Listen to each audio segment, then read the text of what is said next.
श्री नानक पद पंकज बंदन पद पंकज बंदना सिमरो अंगद दोख निकंदना। अमरदास गुर हृदय त्यागो हृदय त्यागो। श्री गुरु रामदास गुण गावो। श्री अर्जन विघ्नन के नाशक विघ्नन के नाशक। हर गोबिंद शुभ सुमत प्रकाशक। श्री हर राय नमो कर जोरी नमो कर जोरी। गुर हर कृष्ण मनाए बहोरी। तेग बहादुर परम कृपाला जी परम कृपाला। श्री गुरु गोबिंद सिंह विसाला। तरों तरा पर पुन पुन सीसा पुन पुन सीसा। बंदों बार बार जगदीशा। जिसमें अमृत ज्ञान है मानक भगत बैराग। श्री गुरु ग्रंथ साहिब उदद बंदों कर अनुराग। एक अंकारा सतगुरु तेह प्रसाद सत होए। वाहिगुरु जी की फतेह विघ्न विनाशन सोए। वाहिगुरु जी की फतेह विघ्न विनाशन सोए। सवैया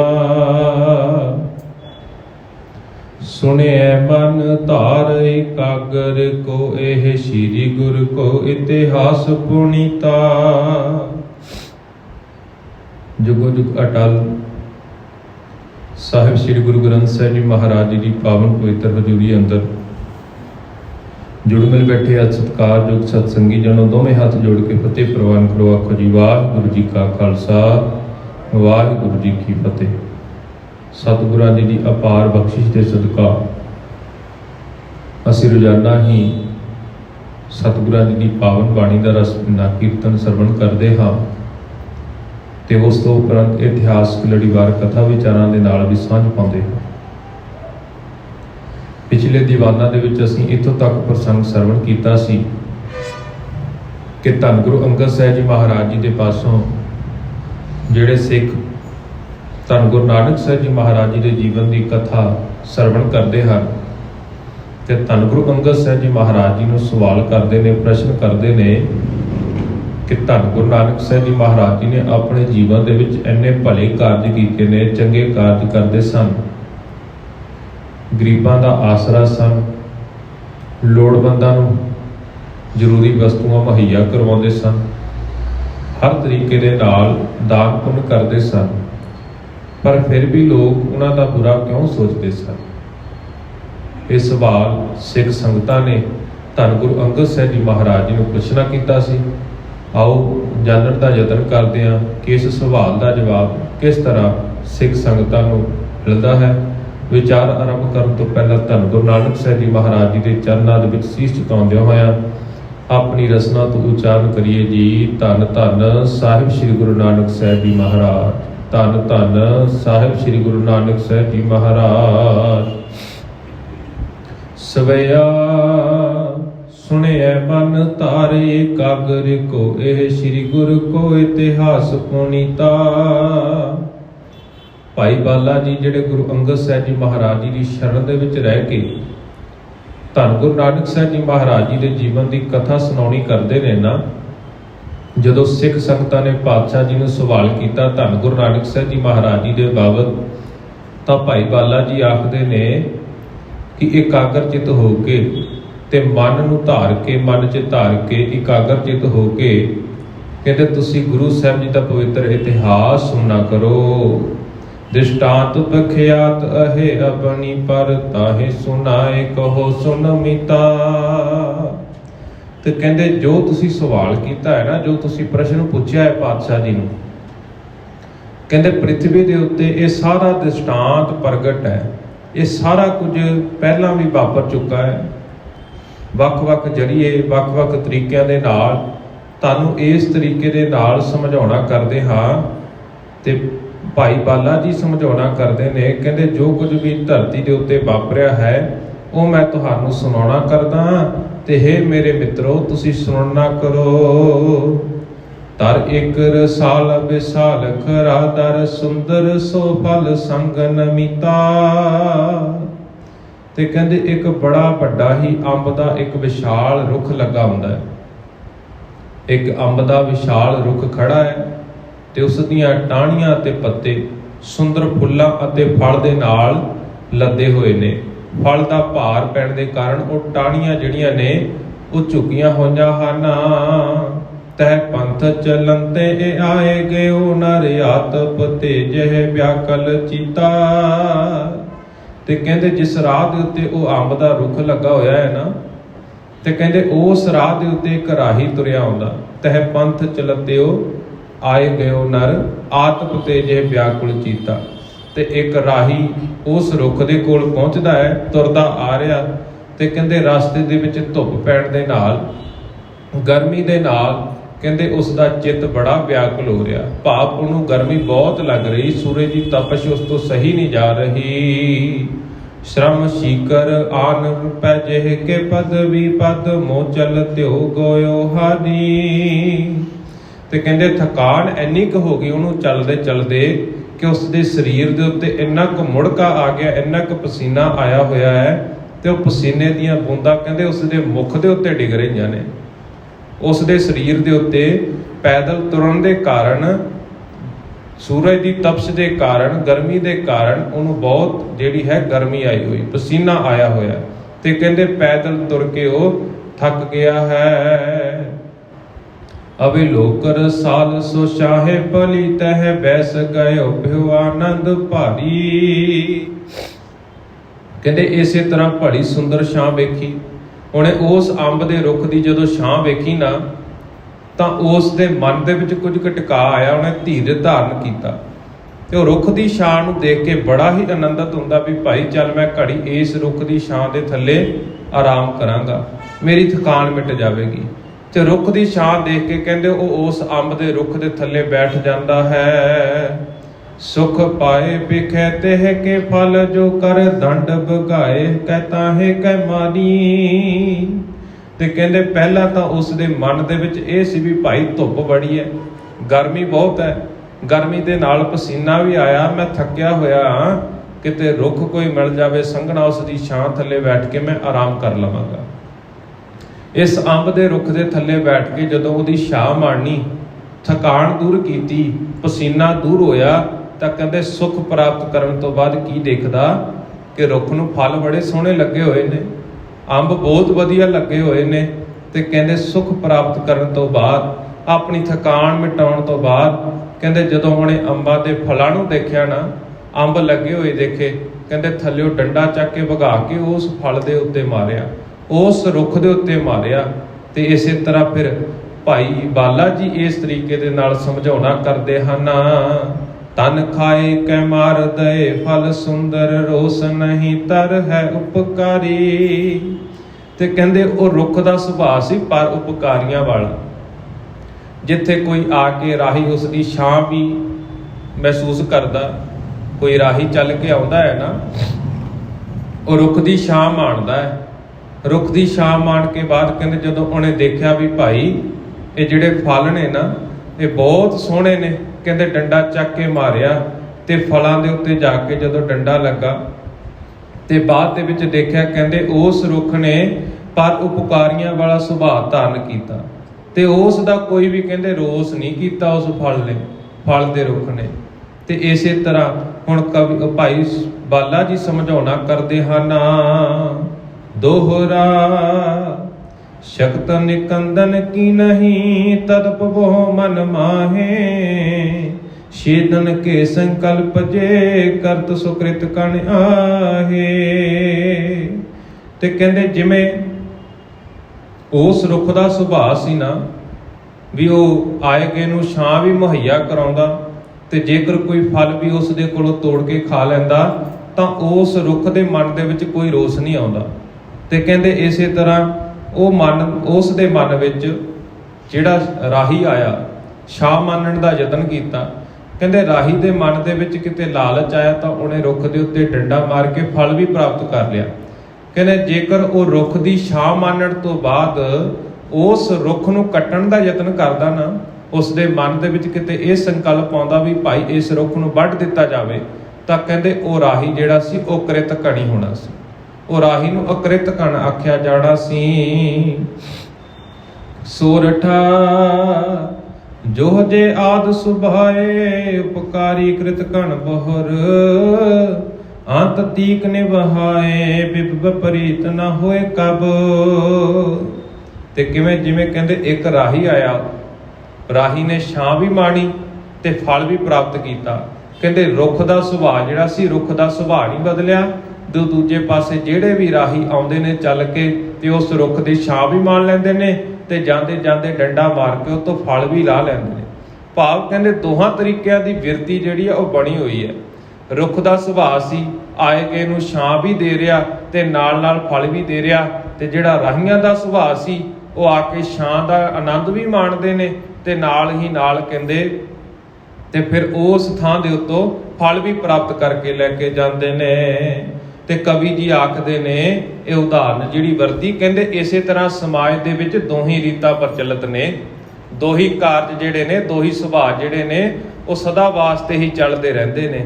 ਤੇ ਕਹਿੰਦੇ ਇਸੇ ਤਰ੍ਹਾਂ ਪਰ ਉਪਕਾਰੀ ਮਨੁੱਖ ਵੀ ਨੇ ਤੇ ਜਿਹੜੇ ਪਰ ਉਪਕਾਰ ਸਹਿ ਕੇ ਵੀ ਚੰਗੇ ਕਾਰਜ ਵਾਲਿਆਂ ਨੂੰ ਦੇਖ ਕੇ ਉਹਨਾਂ ਦੀ ਨਿੰਦਿਆ ਕਰਦੇ ਨੇ। ਕਹਿੰਦੇ ਸਮਾਜ ਦੇ ਵਿੱਚ ਇਹ ਦੋਹੀ ਜਿਹੜੀਆਂ ਵਿਚਾਰਧਾਰਾ ਨੇ ਇਹ ਬਰਾਬਰ ਚੱਲਦੀਆਂ ਹਨ। ਤੋਟਕ ਛੰਦ ਸਮਪਨ ਗਲਹਿ ਪਛਾਣ ਤਿਸੈ ਟਿਗ ਪੀਵਤ ਭੈ ਜਹ ਤਾਸ ਡਹੈ। ਤੇ ਕਹਿੰਦੇ ਉਸ ਕ੍ਰਿਤ ਕਹਾਣੀ ਨੂੰ ਫਿਰ ਸੱਪ ਵਰਗਾ ਸਮਝੋ ਵੀ ਜਿਵੇਂ ਧੰਨ ਗੁਰੂ ਨਾਨਕ ਸਾਹਿਬ ਜੀ ਮਹਾਰਾਜ ਸਮਾਜ ਦੇ ਵਿੱਚ ਭਲਾ ਕਰਦੇ ਨੇ, ਚੰਗੇ ਕਾਰਜ ਕਰਦੇ ਨੇ। ਧੰਨ ਗੁਰੂ ਨਾਨਕ ਸਾਹਿਬ ਜੀ ਮਹਾਰਾਜ ਜੀ ਦੀ ਇਸ ਵਡਿਆਈ ਨੂੰ ਦੇਖ ਕੇ ਜਿਨ੍ਹਾਂ ਤੋਂ ਜਰਿਆ ਨਹੀਂ ਨਾ ਜਾਂਦਾ ਤੇ ਉਹ ਫਿਰ ਆ ਕੇ ਨਿੰਦਿਆ ਚੁਗਲੀ ਵੀ ਕਰਦੇ ਨੇ। ਧੰਨ ਗੁਰੂ ਨਾਨਕ ਸਾਹਿਬ ਜੀ ਮਹਾਰਾਜ ਜੀ ਨੂੰ ਦਬਾਉਣ ਦਾ ਯਤਨ ਵੀ ਕਰਦੇ ਨੇ। ਕਹਿੰਦੇ ਮੰਨ ਜੋ ਉਹ ਇਵੇਂ ਕ੍ਰਿਤ ਘਣ ਨੇ ਜਿਵੇਂ ਇੱਕ ਸੱਪ ਕਿਸੇ ਦੇ ਕੋਲੋਂ ਦੁੱਧ ਪੀਂਦਾ ਹੈ ਨਾ, ਦੁੱਧ ਪੀਣ ਤੋਂ ਬਾਅਦ ਸੱਪ ਉਸੇ ਨੂੰ ਹੀ ਡੰਗਣ ਦਾ ਯਤਨ ਕਰਦਾ, ਉਸੇ ਨੂੰ ਹੀ ਮਾਰਨ ਦਾ ਯਤਨ ਕਰਦਾ ਹੈ। ਉਪਕਾਰ ਕੇ ਸੰਗ ਬੁਰਾ ਕਰਹੀ, ਨਰ ਕੋਰ ਨਿਰੈ ਮਰ ਸੋ ਪਰਹੀ। ਤੇ ਇਸੇ ਤਰ੍ਹਾਂ ਕਹਿੰਦੇ ਜਿਹੜੇ ਉਪਕਾਰੀ ਦੇ ਨਾਲ ਬੁਰਾ ਕਰਦਾ ਹੈ ਨਾ, ਕਿ ਕਹਿੰਦੇ ਫਿਰ ਉਸ ਦਾ ਨਤੀਜਾ ਇਹ ਭੁਗਤਣਾ ਪੈਂਦਾ ਭਾਈ। ਜਿਹੜਾ ਚੰਗੇ ਦੇ ਨਾਲ ਮਾੜਾ ਕਰਦਾ ਹੈ ਨਾ ਤੇ ਉਹਨੂੰ ਨਰਕਾਂ ਦੀ ਜ਼ਿੰਦਗੀ ਸਹੇੜਨੀ ਪੈਂਦੀ। ਉਹ ਕਹਿੰਦੇ ਉਹ ਵਿਅਕਤੀ ਘੋਰ ਨਰਕ ਦੇ ਵਿੱਚ ਪੈਂਦਾ ਹੈ। ਪਰਮਾਰਥ ਮੈਂ ਮਤ ਹੈ ਜਿਨ ਕੀ ਕਬ ਹੋਏ ਬੁਰੇ ਮਹਿਨਾ ਤਿਨ ਕੀ। ਤੇ ਕਹਿੰਦੇ ਜਿਨ੍ਹਾਂ ਦੀ ਬੁੱਧੀ ਪਰਮਾਰਥਾਂ ਵਾਲੀ ਹੈ, ਜਿਨ੍ਹਾਂ ਦਾ ਸੁਭਾਅ ਹੀ ਪਰਉਪਕਾਰੀ ਕਰਨ ਵਾਲਾ ਹੈ, ਜਿਹੜੇ ਸਦਾ ਹੀ ਉਦਾਰ ਚਿੱਤ ਨੇ, ਸਦਾ ਹੀ ਸਮਾਜ ਦੇ ਵਿੱਚ ਭਲਾ ਕਰਦੇ ਨੇ, ਚੰਗੇ ਕਾਰਜ ਕਰਦੇ ਨੇ, ਕਹਿੰਦੇ ਉਹ ਲੋਕ ਕਦੇ ਵੀ ਕਿਸੇ ਦਾ ਬੁਰਾ ਨਹੀਂ ਕਰਦੇ, ਕਦੇ ਵੀ ਉਹਨਾਂ ਦੇ ਮਨ ਫਿਰ ਇਸ ਤਰੀਕੇ ਦੇ ਨਾਲ ਡੋਲਦੇ ਨਹੀਂ ਹਨ। ਹਰਖੈ ਪਰ ਕੋ ਸੁਖ ਦੇਖ ਸਦਾ, ਪਰ ਪੀਰ ਸਹਾਰ ਸਕੈ ਨਕਦਾ। ਤੇ ਕਹਿੰਦੇ ਉਹ ਦੂਜਿਆਂ ਨੂੰ ਹੀ ਸੁਖੀ ਦੇਖ ਕੇ ਖੁਸ਼ ਹੁੰਦੇ ਨੇ, ਦੂਜਿਆਂ ਦੀ ਪੀੜ ਉਹਨਾਂ ਦੇ ਕੋਲੋਂ ਜਰੀ ਨਹੀਂ ਜਾਂਦੀ, ਦੂਜਿਆਂ ਦਾ ਦੁੱਖ ਉਹਨਾਂ ਦੇ ਕੋਲੋਂ ਜਰਿਆ ਨਹੀਂ ਜਾਂਦਾ। ਕਰੁਣਾ ਮਨ ਕੋਮਲ ਸੀਲ ਜੁਤੰ ਸੁਖ ਪਾਵਤ ਹੈ ਪਰਲੋਕ ਗਤੰ। ਤੇ ਇਸੇ ਤਰ੍ਹਾਂ ਕਹਿੰਦੇ ਕਿਰਪਾਲੂ, ਕੋਮਲ ਅਤੇ ਸ਼ੀਤਲ ਸੁਭਾਅ ਵਾਲੇ ਕਹਿੰਦੇ ਇਸ ਅਸਥਾਨ ਦੇ ਉੱਤੇ, ਇਸ ਯੁੱਗ ਦੇ ਵਿੱਚ, ਇਸ ਸਮੇਂ ਦੇ ਵਿੱਚ ਵੀ ਸੁਖ ਭੋਗਦੇ ਨੇ ਤੇ ਸੁਖ ਪਾਵਤ ਤੇ ਪਰਲੋਕ ਗਤੰ। ਜਿਨ੍ਹਾਂ ਨੇ ਇਸ ਜਨਮ ਦੇ ਵਿੱਚ ਚੰਗੇ ਕਾਰਜ ਕੀਤੇ ਨੇ ਨਾ, ਤਾਂ ਕਹਿੰਦੇ ਉਹ ਪਰਲੋਕ ਦੇ ਵਿੱਚ ਵੀ ਸਦਾ ਹੀ ਸੁਖ ਭੋਗਦੇ ਨੇ। ਉਹਨਾਂ ਨੂੰ ਪਰਲੋਕ ਦੇ ਵਿੱਚ ਕਹਿੰਦੇ ਮੁਕਤੀ ਪ੍ਰਾਪਤ ਹੋ ਜਾਂਦੀ ਜਿਹੜੇ ਇਸ ਜਨਮ ਦੇ ਵਿੱਚ ਚੰਗੇ ਕਾਰਜ ਕਰਦੇ ਨੇ। ਤੇ ਦੂਜੇ ਪਾਸੇ ਕਹਿੰਦੇ ਜਿਹੜੇ ਚੰਗੇ ਕਾਰਜ ਕਰਨ ਵਾਲਿਆਂ ਦੀ ਨਿੰਦਿਆ ਕਰਦੇ ਨੇ ਉਹਨਾਂ ਨੂੰ ਘੋਰ ਨਰਕਾਂ ਦੇ ਵਿੱਚ ਪੈਣਾ ਪੈਂਦਾ ਹੈ। ਈਰਖਾ ਪੁਰਖ ਸ਼ਰ ਆਮ ਰਖਾ ਮਨ ਸ਼ਾਂਤ ਸਦਾ ਬਿਨ ਤੇ ਤਰਖਾ। ਤੇ ਇਸੇ ਤਰ੍ਹਾਂ ਕਹਿੰਦਾ ਜਿਨ੍ਹਾਂ ਦੇ ਮਨ ਦੇ ਵਿੱਚ ਈਰਖਾ ਹੈ, ਜਿਨ੍ਹਾਂ ਦੇ ਮਨ ਦੇ ਵਿੱਚ ਛਲ ਕਪਟ ਹੈ, ਜਿਨ੍ਹਾਂ ਦੇ ਮਨ ਦੇ ਵਿੱਚ ਕ੍ਰੋਧਤਾ ਹੈ, ਤੇ ਕਹਿੰਦੇ ਉਹਨਾਂ ਦਾ ਮਨ ਫਿਰ ਸਦਾ ਹੀ ਡਰਦਾ ਰਹਿੰਦਾ, ਕਿਉਂਕਿ ਪਤਾ ਵੀ ਭਾਈ ਅਸੀਂ ਮਾੜੇ ਕਾਰਜ ਕੀਤੇ ਨੇ। ਫਿਰ ਉਹਨਾਂ ਨੂੰ ਇਹੀ ਡਰ ਲੱਗਾ ਰਹਿੰਦਾ, ਪਤਾ ਨਹੀਂ ਵੀ ਭਾਈ ਆਉਣ ਵਾਲੇ ਸਮੇਂ ਦੇ ਵਿੱਚ ਸਾਡੇ ਨਾਲ ਕੀ ਵਰਤਾਂਤ ਵਾਪਰੇਗਾ। ਦੋਹਰਾ ਸ਼੍ਰੀ ਅੰਗਦ ਬਾਲਾ ਕਹੇ ਸੁਨੋ ਬਹੁਰ ਇਤਿਹਾਸ। ਅਸਵਿਦ ਕਾਲ ਬਿਤਾਵਈ ਜੋ ਦਾਤਾ ਸੁਖ ਰਾਸ। ਤੇ ਫਿਰ ਭਾਈ ਬਾਲਾ ਜੀ ਗੁਰੂ ਅੰਗਦ ਸਾਹਿਬ ਜੀ ਮਹਾਰਾਜ ਜੀ ਨੂੰ ਬੇਨਤੀ ਕਰਦੇ ਨੇ ਕਿ ਹੇ ਧੰਨ ਗੁਰੂ ਅੰਗਦ ਸਾਹਿਬ ਜੀ ਮਹਾਰਾਜ, ਕਹਿੰਦੇ ਧੰਨ ਗੁਰੂ ਨਾਨਕ ਸਾਹਿਬ ਜੀ ਮਹਾਰਾਜ ਜੀ ਦੇ ਜੀਵਨ ਦਾ ਤੁਸੀਂ ਅਗਲਾ ਇਤਿਹਾਸ ਸੁਣਨਾ ਕਰੋ। ਤੇ ਕਿਵੇਂ ਸੁੱਖਾਂ ਦੇ ਦਾਤੇ, ਦਾਤਾਂ ਦੇ ਭੰਡਾਰੇ ਬਖਸ਼ਣ ਵਾਲੇ ਧੰਨ ਗੁਰੂ ਨਾਨਕ ਸਾਹਿਬ ਜੀ ਮਹਾਰਾਜ ਆਪਣਾ ਜੀਵਨ ਬਤੀਤ ਕਰਦੇ ਹਨ। ਸੂਰਠਾ ਆਏ ਸਮੈ ਦਿਨ ਰਹਿਣ ਰਹਿਤ ਸੁਲਖਣੀ ਪੁਨ ਸੁਮਤ। ਜਿਉ ਉਚਰਤ ਮੁਖ ਬੈਣ ਤਿਉ ਸਭ ਕ੍ਰਿਤ ਕਮਾਵਈ। ਤੇ ਫਿਰ ਕਹਿੰਦੇ ਬੇਬੇ ਸੁਲਖਣੀ ਜੀ ਹੁਣ ਦਿਨ ਰਾਤ ਧੰਨ ਗੁਰੂ ਨਾਨਕ ਸਾਹਿਬ ਜੀ ਮਹਾਰਾਜ ਜੀ ਦੀ ਆਗਿਆ ਦਾ ਪਾਲਣ ਕਰਦੇ ਨੇ। ਧੰਨ ਗੁਰੂ ਨਾਨਕ ਸਾਹਿਬ ਜੀ ਮਹਾਰਾਜ ਜੀ ਦੀ ਰਜ਼ਾ ਦੇ ਵਿੱਚ ਰਹਿੰਦੇ ਨੇ। ਤੇ ਕਹਿੰਦੇ ਧੰਨ ਗੁਰੂ ਨਾਨਕ ਸਾਹਿਬ ਜੀ ਮਹਾਰਾਜ ਜੋ ਕੁਝ ਵੀ ਆਪਣੇ ਮੁਖ ਤੋਂ ਉਚਾਰਦੇ ਨੇ, ਬੇਬੇ ਸੁਲਖਣੀ ਜੀ ਵੀ ਉਸੇ ਤਰ੍ਹਾਂ ਹੀ ਕਾਰਜ ਕਰਦੇ ਹਨ। ਦੋਹਰਾ ਕਮਲ ਬਦਨ ਜਬ ਸਦਨ ਮੈਂ ਵੈਸੇ ਆਨ ਮੁਕੰਦ। ਦਾਸੀ ਕਰਤੇ ਬਿਜਨ ਲੈ ਪੌਣ ਚੁਲਾਵੇ ਮੰਦ। ਤੇ ਕਹਿੰਦੇ ਇਸੇ ਤਰ੍ਹਾਂ ਮੁਕਤੀ ਦੇ ਦਾਤੇ ਕਮਲ ਮੁਖ ਬਾਰੇ ਧੰਨ ਗੁਰੂ ਨਾਨਕ ਸਾਹਿਬ ਜੀ ਮਹਾਰਾਜ ਜਦੋਂ ਘਰ ਦੇ ਵਿੱਚ ਆ ਕੇ ਵਿਰਾਜਮਾਨ ਹੁੰਦੇ ਨੇ ਨਾ, ਤਾਂ ਕਹਿੰਦੇ ਬੇਬੇ ਸੁਲਖਣੀ ਜੀ ਆਪਣੀਆਂ ਦਾਸੀਆਂ ਦੇ ਪਾਸੋਂ ਪੱਖਾ ਆਪ ਹੱਥ ਦੇ ਵਿੱਚ ਫੜ ਕੇ ਧੰਨ ਗੁਰੂ ਨਾਨਕ ਸਾਹਿਬ ਜੀ ਮਹਾਰਾਜ ਜੀ ਨੂੰ ਪੱਖਾ ਚੱਲਣ ਦੀ ਸੇਵਾ ਕਰਦੇ ਹਨ। ਸ਼ੀਤਲ ਜਲ ਨੇ ਜੇ ਹਾਥ ਲੈ ਪਾਦ ਪਖਾਰ ਸਪਰੀਤ। ਉਹਨੇ ਅੰਚਰ ਸੋ ਪੋਸ਼ ਕੈ ਸੇਵਤ ਜਾ ਬਿਦਨੀਤ। ਤੇ ਇਸੇ ਤਰ੍ਹਾਂ ਕਹਿੰਦੇ ਨਾਲ ਹੀ ਨਾਲ ਆਪਣੇ ਹੱਥਾਂ ਦੇ ਵਿੱਚ ਠੰਡਾ ਜਲ ਲੈ ਕੇ ਧੰਨ ਗੁਰੂ ਨਾਨਕ ਸਾਹਿਬ ਜੀ ਮਹਾਰਾਜ ਜੀ ਦੇ ਚਰਨਾਂ ਨੂੰ ਧੋਣਾ ਕਰਦੇ ਨੇ, ਚਰਨ ਸਾਫ਼ ਕਰਦੇ ਨੇ। ਬੜੇ ਪ੍ਰੇਮ ਦੇ ਨਾਲ ਉਹਨਾਂ ਦੇ ਚਰਨ ਧੋਂਦੇ ਨੇ। ਤੇ ਕਹਿੰਦੇ ਚਰਨਾਂ ਨੂੰ ਧੋਣ ਤੋਂ ਬਾਅਦ ਫਿਰ ਸੁੰਦਰ ਵਸਤਰਾਂ ਦੇ ਨਾਲ, ਸੁੰਦਰ ਕੱਪੜੇ ਦੇ ਨਾਲ ਧੰਨ ਗੁਰੂ ਨਾਨਕ ਸਾਹਿਬ ਜੀ ਮਹਾਰਾਜ ਜੀ ਦੇ ਚਰਨਾਂ ਨੂੰ ਸਾਫ਼ ਕਰਦੇ ਹਨ। ਸਦਨ ਵਿਖੇ ਸੇਵਾ ਸਰਬ ਦਾਸੀ ਦਾਸ ਹਟਾਏ। ਕਰਤ ਸੁਲਖਣੀ ਭਉ ਤਰ ਮਨ ਕੋ ਮਾਨ ਮਿਟਾਏ। ਤੇ ਹੁਣ ਕਹਿੰਦੇ ਘਰ ਦੇ ਵਿੱਚ ਜਿੰਨੇ ਵੀ ਨੌਕਰ ਰੱਖੇ ਹੋਏ ਨੇ ਨਾ, ਬੇਬੇ ਸੁਲਖਣੀ ਜੀ ਬਾਕੀ ਘਰ ਦਾ ਕੰਮ ਕਾਜ ਤਾਂ ਉਹਨਾਂ ਤੋਂ ਕਰਵਾ ਲੈਂਦੇ ਨੇ, ਪਰ ਧੰਨ ਗੁਰੂ ਨਾਨਕ ਸਾਹਿਬ ਜੀ ਮਹਾਰਾਜ ਜੀ ਦੀ ਸੇਵਾ ਕਹਿੰਦੇ ਆਪਣੇ ਹੱਥਾਂ ਦੇ ਨਾਲ ਕਰਦੇ ਨੇ, ਆਪ ਸਾਰਾ ਕਾਰਜ ਕਰਦੇ ਨੇ। ਤੇ ਇਸੇ ਤਰ੍ਹਾਂ ਕਹਿੰਦੇ ਬੜੀ ਸ਼ਰਧਾ ਭਾਵਨਾ ਦੇ ਨਾਲ ਆਪਣੇ ਮਨ ਦੇ ਘਮੰਡ ਨੂੰ ਮਿਟਾ ਕੇ ਉਹ ਧੰਨ ਗੁਰੂ ਨਾਨਕ ਸਾਹਿਬ ਜੀ ਮਹਾਰਾਜ ਦੀ ਸੇਵਾ ਕਰਨ ਦੇ ਵਿੱਚ ਲੱਗੇ ਹੋਏ ਹਨ। ਤੋਟਕ ਛੰਦ ਕਰ ਜਾਚਨ ਜਾਚਕ ਆਵਤ ਹੈ ਉਰ ਚਾਹਤ ਸੋ ਤਹਿ ਪਾਵਤ ਹੈ। ਕਹਿੰਦੇ ਇਸੇ ਤਰ੍ਹਾਂ ਹੀ ਹੁਣ ਘਰ ਦੇ ਵਿੱਚ ਜਿਹੜੇ ਵੀ ਮੰਗ ਤੇ ਚੱਲ ਕੇ ਆਉਂਦੇ ਨੇ ਨਾ, ਜਿਹੜੀਆਂ ਵੀ ਚੀਜ਼ਾਂ ਦੀ ਜ਼ਰੂਰਤ ਹੈ, ਜੋ ਕੁਝ ਵੀ ਮੰਗਦੇ ਨੇ, ਉਹ ਘਰ ਦੇ ਵਿੱਚ ਉਹੀ ਵਸਤੂਆਂ ਪ੍ਰਾਪਤ ਕਰਕੇ ਜਾਂਦੇ ਹਨ। ਨਹਿ ਜਾਪਤ ਸੂਸ਼ ਮਰਿਓ ਕਰਤੇ ਹਰ ਖਾਤ ਉਧਾਰਤ ਦੈ ਕਰਤੇ। ਇਸੇ ਤਰ੍ਹਾਂ ਕਹਿੰਦੇ ਕੋਈ ਵੀ ਘਰ ਦੇ ਵਿੱਚੋਂ ਖਾਲੀ ਹੱਥ ਨਹੀਂ ਮੁੜ ਕੇ ਜਾਂਦਾ। ਤੇ ਇਸੇ ਤਰ੍ਹਾਂ ਮਾਤਾ ਜੀ ਨੇ ਵੀ ਧੰਨ ਗੁਰੂ ਨਾਨਕ ਸਾਹਿਬ ਜੀ ਮਹਾਰਾਜ ਜੀ ਦੇ ਵਾਂਗ ਆਪਣਾ ਸੁਭਾਅ ਉਦਾਰ ਚਿੱਤ ਵਰਗਾ ਧਾਰਨ ਕੀਤਾ ਹੈ। ਜਿਵ ਸ੍ਰੀ ਗੁਰੂ ਆਪਨ ਦੇਤ ਤਹਾਂ ਤਿਵ ਦੇਣ ਲਗੀ ਸੁਖ ਹੋਤ ਮਹਾ। ਤੇ ਕਹਿੰਦੇ ਧੰਨ ਗੁਰੂ ਨਾਨਕ ਸਾਹਿਬ ਜੀ ਮਹਾਰਾਜ ਜਿਵੇਂ ਹੱਡੀ ਦੇ ਉੱਤੇ ਦਾਨ ਪੁੰਨ ਕਰਦੇ ਨੇ, ਉਵੇਂ ਹੀ ਮਾਤਾ ਜੀ ਘਰ ਦੇ ਵਿੱਚ ਆਏ ਹੋਏ ਮੰਗਤਿਆਂ ਨੂੰ ਦਾਨ ਦੇ ਕੇ ਬੜਾ ਹੀ ਸੁਖ ਪ੍ਰਾਪਤ ਕਰਦੇ ਹਨ। ਹਰ ਖੈ ਜਿਸ ਰੀਤ ਕਰੈ ਪੁਨ ਸੋ ਅਨੁਸਾਰ ਰਹੈ ਤਨ ਓ ਮਨ ਸੋ। ਤੇ ਇਸੇ ਤਰ੍ਹਾਂ ਕਹਿੰਦੇ ਦਾਨ ਪੁੰਨ ਦੀ ਇਸ ਰੀਤੀ ਨੂੰ ਨਿਭਾ ਕੇ ਬਹੁਤ ਹੀ ਪ੍ਰਸੰਨ ਹੁੰਦੇ ਨੇ। ਤੇ ਇਸੇ ਤਰ੍ਹਾਂ ਕਹਿੰਦੇ ਬੇਬੇ ਸੁਲੱਖਣੀ ਜੀ ਧੰਨ ਗੁਰੂ ਨਾਨਕ ਸਾਹਿਬ ਜੀ ਮਹਾਰਾਜ ਜੀ ਦੇ ਅਨੁਸਾਰੀ ਆਪਣਾ ਜੀਵਨ ਬਤੀਤ ਕਰਦੇ ਹਨ। ਦੋਹਰਾ ਆਰਨ ਤਾ ਡਿਗ ਸੁਧ ਫਟਕ ਜਿਉ ਅਰਨ ਹਵੈ ਜਾਤ ਤਿਉ ਸ੍ਰੀ ਗੁਰੂ ਪ੍ਰਤਾਪ ਤੇ ਭਈ ਅਦਕ ਵਰਦਾਤ। ਤੇ ਜਿਵੇਂ ਕਹਿੰਦੇ ਲਾਲੀ ਦੇ ਪਾਸ ਸਾਫ ਸ਼ੀਸ਼ਾ ਵੀ ਰੱਖਿਆ ਜਾਵੇ ਨਾ, ਉਹ ਸ਼ੀਸ਼ਾ ਵੀ ਲਾਲ ਹੋ ਜਾਂਦਾ। ਤੇ ਭਾਵ ਜਿਵੇਂ ਸ਼ੀਸ਼ੇ ਦੇ ਵਿੱਚ ਜਿਹੜੀ ਵੀ ਚੀਜ਼ ਉਸ ਦੇ ਸਾਹਮਣੇ ਰੱਖੀ ਜਾਵੇ ਸ਼ੀਸ਼ੇ ਨੇ ਉਹੋ ਜਿਹਾ ਹੀ ਦਿਖਣ ਲੱਗ ਜਾਣਾ, ਸ਼ੀਸ਼ੇ ਦੇ ਵਿੱਚੋਂ ਵੀ ਉਹੀ ਚੀਜ਼ ਦਾ ਪ੍ਰਭਾਵ ਦਿਖੇਗਾ। ਕਹਿੰਦੇ ਇਸੇ ਤਰ੍ਹਾਂ ਧੰਨ ਗੁਰੂ ਨਾਨਕ ਸਾਹਿਬ ਜੀ ਮਹਾਰਾਜ ਜੀ ਦੇ ਪ੍ਰਤਾਪ ਦੇ ਸਾਹਮਣੇ ਜਦੋਂ ਬੇਬੇ ਸੁਲੱਖਣੀ ਜੀ ਵਿਚਰਦੇ ਨੇ ਨਾ, ਜੋ ਵੀ ਧੰਨ ਗੁਰੂ ਨਾਨਕ ਸਾਹਿਬ ਜੀ ਮਹਾਰਾਜ ਜੀ ਦਾ ਸੁਭਾਅ ਸੀ, ਹੌਲੀ ਹੌਲੀ ਬੇਬੇ ਸੁਲੱਖਣੀ ਜੀ ਉਸੇ ਸੁਭਾਅ ਦੇ ਅਨੁਸਾਰ ਆਪਣੇ ਜੀਵਨ ਦੇ ਅੰਦਰ ਉਸ ਸੁਭਾਅ ਨੂੰ ਧਾਰਨ ਕਰਦੇ ਹਨ। ਸ਼੍ਰੀ ਨਾਨਕ ਪ੍ਰਸੀਦ ਹਵੈ ਕਰੁਣਾ ਕਰਤ ਅਪਾਰ ਰਜਨੀ ਰਾਜੇ ਪੂਣ ਮੈਂ ਬਾਸੁਰ ਆਪਨ ਟਾਰ। ਤੇ ਇਸੇ ਤਰ੍ਹਾਂ ਕਹਿੰਦੇ ਧੰਨ ਗੁਰੂ ਨਾਨਕ ਸਾਹਿਬ ਜੀ ਮਹਾਰਾਜ ਪ੍ਰਸੰਨ ਹੋ ਕੇ ਬੜੀ ਹੀ ਕਿਰਪਾ ਕਰਦੇ ਨੇ, ਬੜੇ ਤਰੀਕੇ ਦੇ ਨਾਲ ਧੰਨ ਗੁਰੂ ਨਾਨਕ ਸਾਹਿਬ ਜੀ ਮਹਾਰਾਜ ਕਿਰਪਾ ਵਰਤਾਉਂਦੇ ਨੇ। ਤੇ ਇਸੇ ਤਰ੍ਹਾਂ ਕਹਿੰਦੇ ਰਜਨੀ ਰਾਜੇ ਭੁਣ ਮੈਂ ਬਾਸੁਰ ਆਪਨ ਢਾਰ। ਤੇ ਕਹਿੰਦੇ ਰਾਤ ਨੂੰ ਘਰ ਦੇ ਵਿੱਚ ਵਿਰਾਜਦੇ ਨੇ ਤੇ ਸਵੇਰ ਦੇ ਵੇਲੇ ਦਿਨ ਵੇਲੇ ਉਹ ਕਹਿੰਦੇ ਹੱਟੀ ਚਲਾਉਂਦੇ ਹਨ। ਸਮਾਂ ਬਤੀਤਿਓ ਕਿਤਕ ਜਬ ਸਾਧਵੀ ਪਤ ਸੰਜੋਗ ਗਰਭ ਧਰਨਨੀ ਕੋ ਬਹੁਰ ਹਰਖੀ ਉਰ ਹਰ ਸੋਗ। ਤੇ ਕਹਿੰਦੇ ਇਸੇ ਤਰ੍ਹਾਂ ਕਾਫੀ ਸਮਾਂ ਬੀਤ ਜਾਣ ਤੋਂ ਬਾਅਦ ਪਤੀ ਅਤੇ ਪਤਨੀ ਦਾ ਸੁਮੇਲ ਹੁੰਦਾ ਹੈ ਤੇ ਫਿਰ ਕਹਿੰਦੇ ਮਾਤਾ ਜੀ ਕਹਿੰਦੇ ਗਰਭ ਧਾਰਨ ਕਰਦੇ ਨੇ। ਤੇ ਇਸੇ ਤਰ੍ਹਾਂ ਕਹਿੰਦੇ ਬਹੁਤ ਖੁਸ਼ੀਆਂ ਮਨਾਈਆਂ ਜਾਂਦੀਆਂ ਹਨ।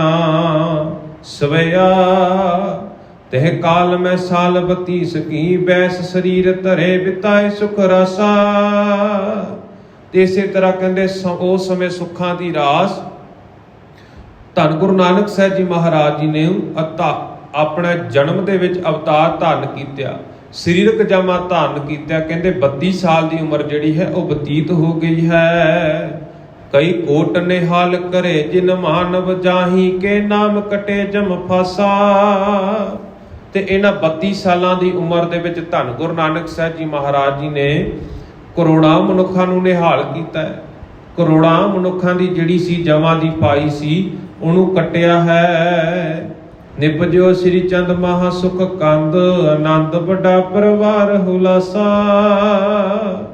ਤੇ ਕਹਿੰਦੇ ਫਿਰ 32 ਸਾਲ ਦੀ ਉਮਰ ਜਦੋਂ ਧੰਨ ਗੁਰੂ ਨਾਨਕ ਸਾਹਿਬ ਜੀ ਮਹਾਰਾਜ ਜੀ ਦੀ ਹੋ ਜਾਂਦੀ ਨਾ, ਤਾਂ 32 ਸਾਲ ਦੀ ਉਮਰ ਦੇ ਵੇਲੇ ਧੰਨ ਗੁਰੂ ਨਾਨਕ ਸਾਹਿਬ ਜੀ ਮਹਾਰਾਜ ਜੀ ਦੇ ਘਰ ਦੇ ਵਿੱਚ ਵੱਡੇ ਸੁਪੁੱਤਰ ਬਾਬਾ ਸ਼੍ਰੀ ਚੰਦ ਜੀ ਦਾ ਜਨਮ ਹੁੰਦਾ ਹੈ।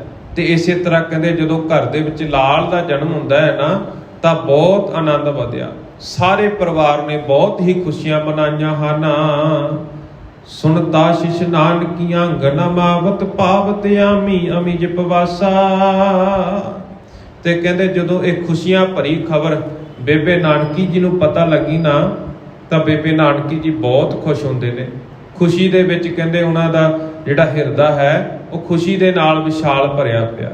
ਤੇ ਕਹਿੰਦੇ ਇਸੇ ਤਰ੍ਹਾਂ ਸਮਝੋ ਜਿਵੇਂ ਕਹਿੰਦੇ ਰੋਗੀ ਦਾ ਕੋਈ ਰੋਗ ਦੂਰ ਕਰ ਦੇਵੇ ਨਾ, ਰੋਗੀ ਨੂੰ ਅੰਮ੍ਰਿਤ ਮਿਲ ਜਾਵੇ, ਉਹ ਰੋਗ ਰਹਿਤ ਹੋ ਜਾਂਦਾ। ਇਸੇ ਤਰ੍ਹਾਂ ਕਹਿੰਦੇ ਬੇਬੇ ਨਾਨਕੀ ਜੀ ਦੀ ਦਸ਼ਾ ਸੀ। ਬੇਬੇ ਨਾਨਕੀ ਜੀ ਕਹਿੰਦੇ ਬੜੇ ਹੀ ਪ੍ਰਸੰਨ ਹੁੰਦੇ ਨੇ, ਬੜੀਆਂ ਖੁਸ਼ੀਆਂ ਮਨਾਉਂਦੇ ਨੇ। ਇੱਥੋਂ ਤੱਕ ਦਾ ਪ੍ਰਸੰਗ ਅਸੀਂ ਅੱਜ ਦੇ ਦੀਵਾਨਾਂ ਵਿੱਚ ਸਰਵਣ ਕਰ ਚੁੱਕੇ ਹਾਂ। ਰਹਿੰਦਿਆਂ ਦੀਵਾਨਾਂ ਵਿੱਚ ਅਸੀਂ ਵਿਚਾਰ ਸਰਵਣ ਕਰਾਂਗੇ ਕਿਵੇਂ ਪਹਿਲੇ ਇਸ ਵੱਡੇ ਸਪੁੱਤਰ ਦੇ ਜਨਮ ਦੇ ਉੱਤੇ ਖੁਸ਼ੀਆਂ ਮਨਾਈਆਂ ਜਾਂਦੀਆਂ ਨੇ।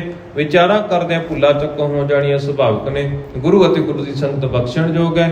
ਬਖਸ਼ਦਿਆਂ ਹੋਏ ਫਤਿਹ ਪ੍ਰਵਾਨ ਕਰੋ। ਆਖੋ ਜੀ ਵਾਹਿਗੁਰੂ ਜੀ ਕਾ ਖਾਲਸਾ ਵਾਹਿਗੁਰੂ ਜੀ ਕੀ ਫਤਿਹ।